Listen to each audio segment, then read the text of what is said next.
Ngara numida wairam phongkiba panam pause digi maru eba pau khara khangatsaraga miyamda khudo tamjage maitai society Churchampur na akama maungda kandem tawrakle kumja lesing aniga sumna kungumdagi me ahumdagi haurakkiba irang asina maram oiraga lanjena duna laita laira awa ana kaya khangduna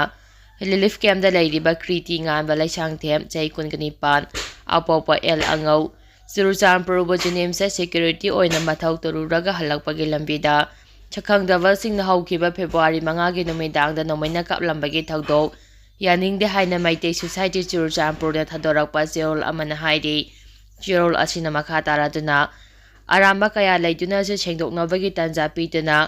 relief camp da leire karisu tawba ngamloi haibagi matagum khut thawasi pangdabagi thawongni thawdo asida chenariba miyoising athubuda leingak faduna ain go ebe action lakhalu haina jerol asina makha tarakli makha tarapa pauda Manipur Gilure area de AIMS hospital in Kanava MP Chana Zawbana parliament taxing cray Manipur Gilure area de lady balaira bamiam da apaba makal gay healthcare gi khudong sawa phangana be state asi Gilure area manungsana All India Institute of Medical Science AIMS hospital amma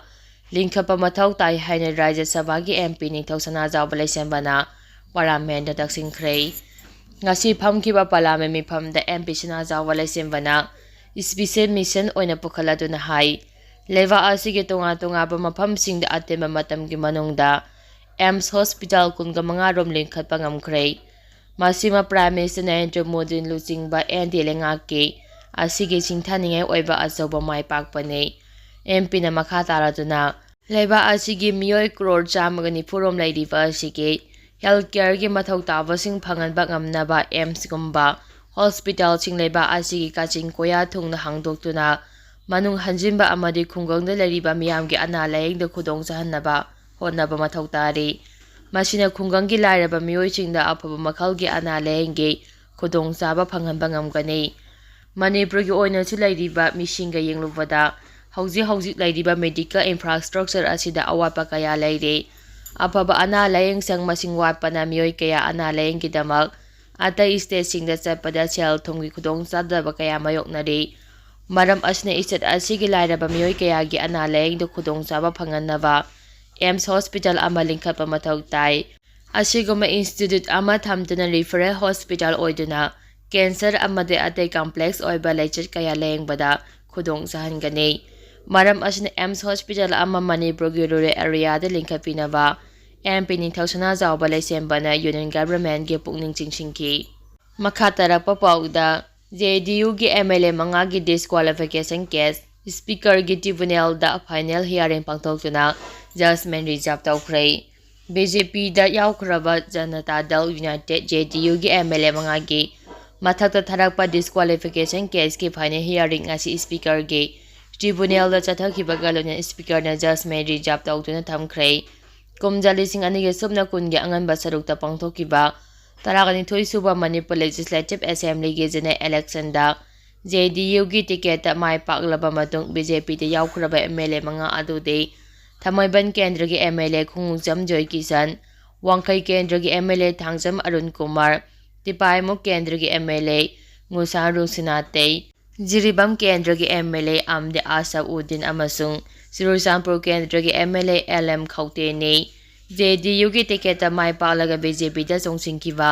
MLA manga asibu constitution gi tara subo schedule gi makhada MLA de gi disqualified awinaba Manipur Pradesh Congress Committee gi Vice President Hariso Gasmina tonga ma case manga speaker gi tribunal da file tawrakhibani lonone M Dorendra amasung M Surji kauba miyu aninasu MLA Joy Kisan gi mathakta tonga ma election petition ani file tawkhibani casing asi punchilaga masigi aroi hearing ngasi speaker gi tribunal da chathaki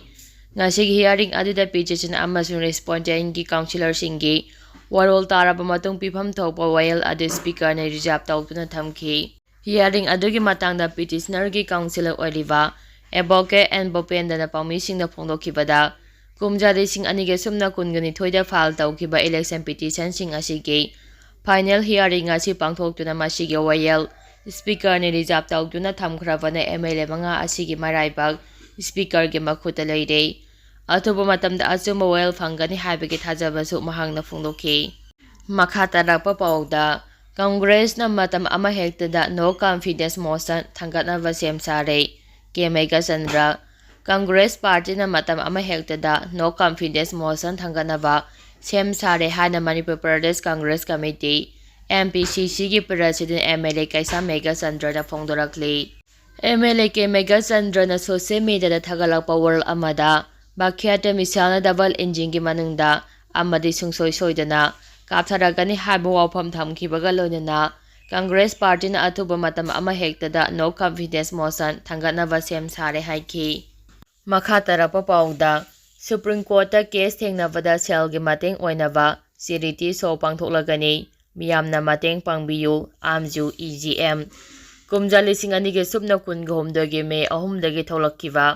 ꯏꯔꯥꯡ ꯑꯁꯤꯒꯤ ꯃꯇꯥꯡꯗ ꯏꯗꯤꯇꯔꯁ ꯒꯤꯜꯗ of ꯏꯟꯗꯤꯌꯥꯅ ꯑꯔꯥꯟꯕ ꯁꯟꯗꯣꯛꯇꯨꯅ ꯃꯅꯤꯄꯨꯔꯒꯤ ꯃꯤꯗꯤꯌꯥꯕꯨ ꯂꯥꯟ ꯎꯍꯟꯕꯇ ꯅꯠꯇꯅ Meitei media ꯍꯥꯏꯅ ꯐꯣꯡꯗꯣꯛꯈꯤꯕꯒꯤ ꯃꯥꯌꯣꯛꯇ ꯑꯥꯝꯖꯨ ꯑꯃꯁꯨꯡ ꯏꯗꯤꯇꯔꯁ ꯒꯤꯜꯗ ꯃꯅꯤꯄꯨꯔꯅ ꯁꯨꯄ꯭ꯔꯤꯝ ꯀꯣꯔꯠꯇ ꯀꯦꯁ ꯊꯦꯡꯅꯅꯕ ꯍꯣꯠꯅꯕꯗ ꯁꯦꯜ-ꯊꯨꯝꯒꯤ ꯑꯋꯥꯕ ꯃꯥꯌꯣꯛꯅꯔꯦ꯫ ꯏꯗꯤꯇꯔꯁ ꯒꯤꯜꯗ ꯑꯣꯐ ꯏꯟꯗꯤꯌꯥꯒꯤ ꯃꯥꯌꯣꯛꯇ ꯊꯦꯡꯅꯔꯤꯕ ꯀꯦꯁ ꯑꯁꯤꯗ ꯃꯇꯦꯡ ꯑꯣꯏꯅꯕ ꯑꯥꯝꯖꯨ ꯑꯃꯁꯨꯡ ꯏꯗꯤꯇꯔꯁ ꯒꯤꯜꯗ ꯃꯅꯤꯄꯨꯔꯅ ꯐꯟꯗ ꯗ꯭ꯔꯥꯏꯚ ꯑꯣꯏꯅ ꯐꯤꯂꯝ ꯆꯦꯔꯤꯇꯤ ꯁꯣ ꯄꯥꯡꯊꯣꯛꯀꯗꯧꯔꯤ꯫ ꯍꯥꯏꯔꯤꯕ ꯆꯦꯔꯤꯇꯤ ꯁꯣ ꯑꯁꯤ ꯂꯥꯛꯂꯤꯕ ꯃꯥꯔꯆ 9ꯗ ꯏꯝꯐꯥꯜ ꯏꯁꯀꯤ ꯀꯣꯅꯨꯡ ꯃꯃꯥꯡꯗ ꯂꯩꯕ ꯃꯅꯤꯄꯨꯔ ꯁ꯭ꯇꯦꯠ ꯐꯤꯂꯝ ꯗꯤꯚꯦꯂꯞꯃꯦꯟꯠ ꯁꯣꯁꯥꯏꯇꯤꯒꯤ ꯑꯣꯗꯤꯇꯣꯔꯤꯌꯝꯗ ꯎꯠꯀꯗꯕꯅꯤ꯫ ꯁꯣ ꯑꯁꯤꯗ ꯂꯝꯗꯝ ꯑꯁꯤꯒꯤ ꯃꯁꯛ ꯅꯥꯏꯕ ꯐꯤꯂꯝ ꯃꯦꯀꯔ ꯔꯣꯅꯤ ꯃꯩꯇꯩꯒꯤ ꯑꯦꯋꯥꯔꯗ ꯐꯪꯈ꯭ꯔꯕ ꯐꯤꯂꯝ ꯑꯩꯈꯣꯏꯒꯤ ꯌꯨꯝ ꯑꯃꯁꯨꯡ ꯁꯛꯅꯥꯏꯔꯕ ꯐꯤꯂꯝ ꯃꯦꯀꯔ ꯄꯋꯟ ꯀꯨꯃꯥꯔ ꯍꯧꯕꯝꯒꯤ ꯗꯣꯀꯨꯃꯦꯟꯇꯔꯤ ꯐꯤꯂꯝ ꯖꯣꯁꯦꯐꯀꯤ ꯃꯆꯥ ꯎꯠꯀꯅꯤ꯫ ꯃꯁꯤꯒꯤꯗꯃꯛ ꯂꯝꯗꯝ ꯑꯁꯤꯗ ꯃꯤꯌꯥꯝꯅ ꯇꯤꯀꯦꯠ ꯑꯃꯃꯝ ꯂꯧꯕꯤꯗꯨꯅ ꯑꯥꯝꯖꯨ ꯑꯃꯁꯨꯡ ꯏꯗꯤꯇꯔꯁ ꯒꯤꯜꯗ ꯃꯅꯤꯄꯨꯔꯅ ꯁꯨꯄ꯭ꯔꯤꯝ ꯀꯣꯔꯠꯇ ꯊꯦꯡꯅꯔꯤꯕ ꯀꯦꯁ ꯃꯥꯏ ꯄꯥꯛꯅ ꯊꯦꯡꯅꯕ ꯉꯝꯅꯕ ꯃꯇꯦꯡ ꯅꯤꯔꯛꯂꯤ꯫ ꯃꯈꯥ ꯇꯥꯔꯛꯄ ꯄꯥꯎꯗ